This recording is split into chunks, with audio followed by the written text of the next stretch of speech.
Pemirsa, dini hari nanti, Timnas U23 akan menghadapi Korea Selatan pada babak 8 besar Piala Asia U23 di Doha, Qatar. Korea Selatan memang tim besar, tapi Garuda Muda sedang dalam motivasi tinggi untuk menggilas tim ginseng. Apa modalnya? Inilah Top Review.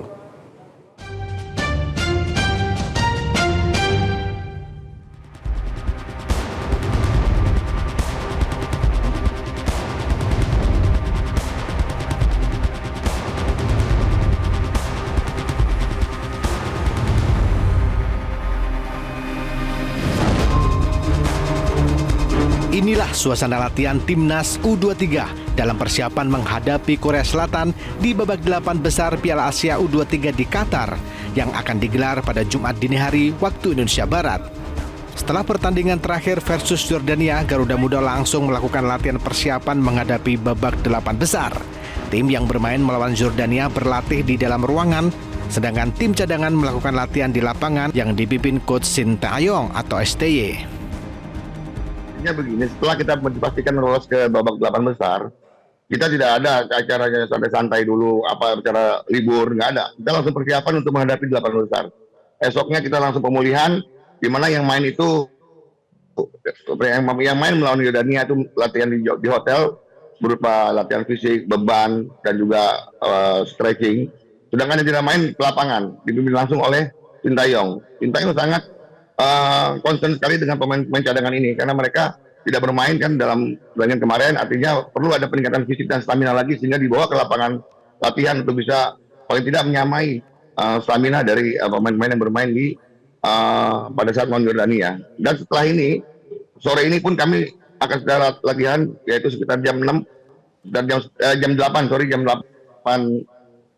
malam waktu sini. Jadi kemungkinan jam 12 malam waktu Indonesia kita latihan.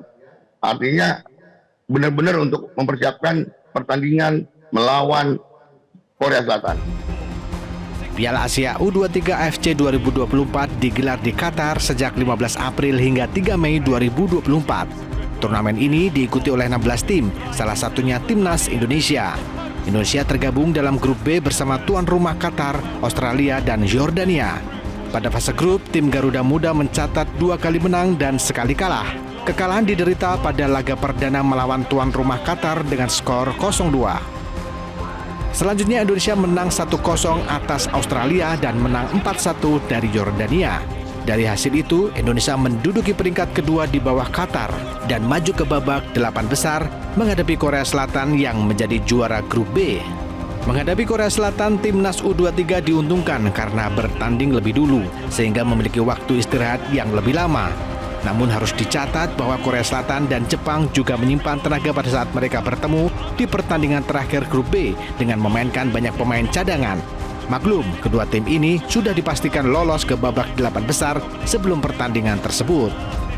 Ya, sudah pasti itu merupakan keuntungan buat timnas kita ya, karena kita bermain lebih dulu dibandingkan dengan Korea Selatan. Namun, tim-tim Korea Selatan dan Jepang pun tidak artinya juga sudah menyiapkan itu semua. Artinya pada saat mereka bertanding kemarin antara Korea dan Jepang, mereka menurunkan lapis keduanya semua. Artinya tim-tim lapis utama mereka diistirahatkan, bahkan kapten tim kedua kesebelasan tidak bermain. Artinya mereka yang sudah pasti lolos ke babak 8 besar mengistirahatkan seluruh pemain intinya untuk bisa menghadapi Indonesia maupun menghadapi Qatar.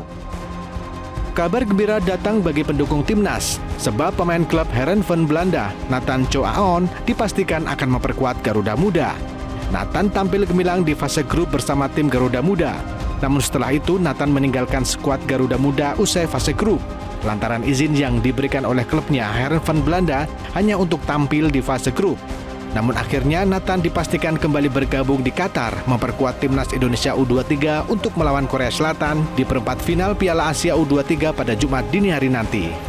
Kepastian itu dibuktikan dengan kedatangan Nathan ke hotel tempat Timnas menginap di Qatar. Tampak Nathan langsung disambut oleh Coach Shin Tae-yong di lobi hotel. Tidak hanya dipeluk oleh STY, Nathan juga memenuhi permintaan foto dari penggemar Timnas Indonesia serta melayani tanda tangan di jersey Timnas Indonesia. Setelah itu, Nathan menemui Ketua Umum PSSI Erick Thohir. Nathan merupakan salah satu pemain naturalisasi yang membela Timnas di Piala Asia U23 di Qatar. Analis sepak bola menilai pemain naturalisasi punya peran penting dalam membantu pemain lokal untuk mengeluarkan kemampuan terbaiknya sekaligus mengangkat prestasi timnas. Iya, secara kebetulan mereka ini kan semua berada di semua posisi, di semua lini ya.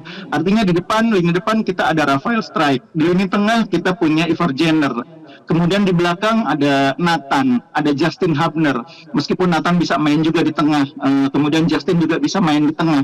Nah, saya pikir kehadiran mereka di setiap lini itu membuat setiap lini punya pemain yang punya elemen pengalaman gitu loh. Bukan berarti pemain yang lain yang berasal dari kompetisi Liga 1 tidak punya pengalaman, tapi mereka sudah biasa bermain dengan lawan yang secara postur besar. Mereka sudah biasa bermain dengan level permainan yang cukup tinggi.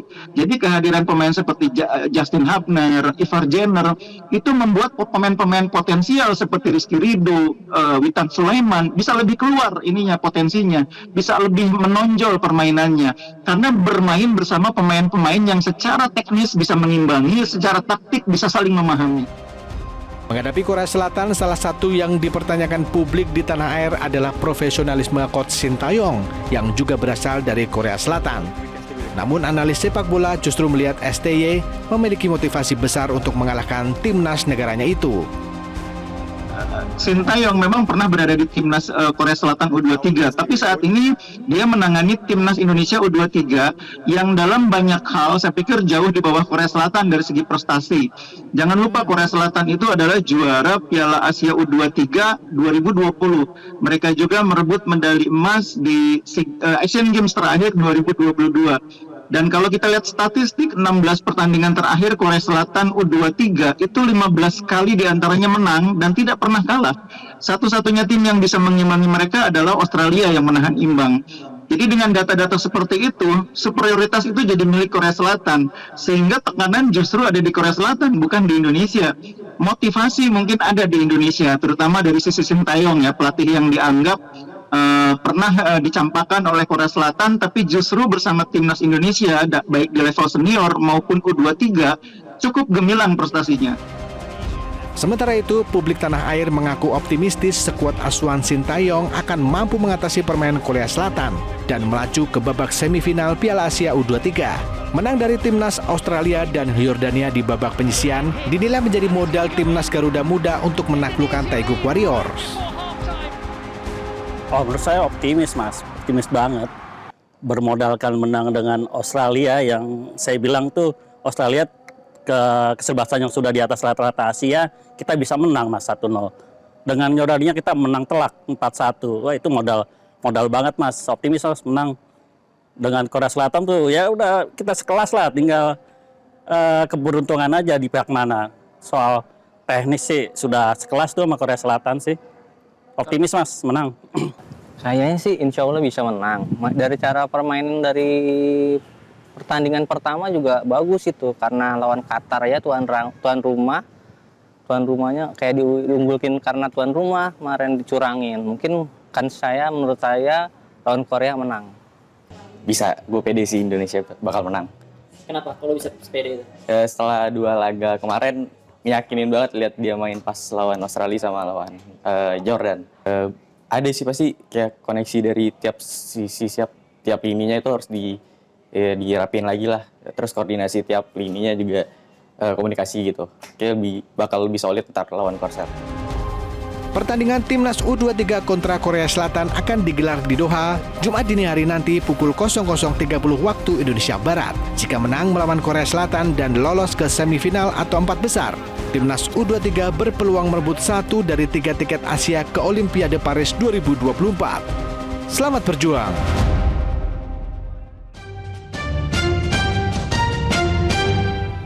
Jelajahi cara baru mendapatkan informasi. Download Metro TV Extend sekarang.